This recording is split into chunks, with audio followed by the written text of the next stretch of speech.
हरिद्वार ते गंगोत्री हे अंतर 272 किलोमीटर असून हरिद्वार नंतर आपल्याला ऋषिकेश हे गाव लागते आणि नंतर उत्तर काशीमध्ये आपल्याला मुक्काम करावा लागतो। उत्तर काशी हे त्या भागातील काशी विश्वेश्वराचे पवित्र मंदिर असून तिथे त्या भागातील बरेचसे लोक उत्तर काशीमध्ये काशी विश्वेश्वराचे दर्शन घेण्यासाठी जातात आणि उत्तर काशीनंतर तिथे मुक्काम केल्यानंतर दुसऱ्या दिवशी आपल्याला गंगोत्रीकडे जाता येते। गंगोत्री हे समुद्रसपाटीपासून 3140 मीटर उंचीवर आहे आणि उत्तराखंडातील हे गंगा नदीचं उगम असलेलं पवित्र ठिकाण आहे। या गंगोत्रीला जाताना वाटेमध्ये आपल्याला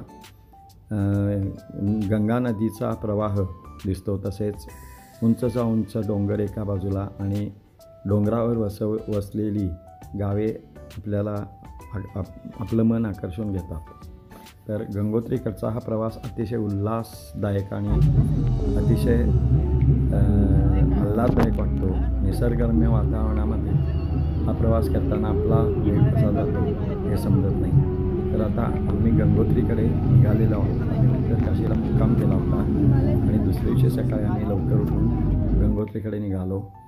तिथे गेल्यानंतर पार्किंगपासून साधारण 1 किलोमीटर अंतरावर आपल्याला चालत जावे लागते आणि तिथे गेल्यानंतर आपल्याला तिथे बरीचशी दुकाने वगैरे आहेत आणि गंगोत्रीमध्ये गेल्यानंतर आपल्याला सुरुवातीला नदी लागते, नदीचा घाट लागतो। त्या नदीच्या घाटावर आपल्याला गंगा नदीमध्ये अंघोळ करता येते आणि गंगेचा उगम हा तेथून 18 किलोमीटर अंतरावर आहे, पण तिथे जाण्यासाठी कोणतेही वाहन नसल्यामुळे आपल्याला तिथे आपण जाऊ शकत नाही, पण आपण गंगा नदीत अंघोळ करू शकतो।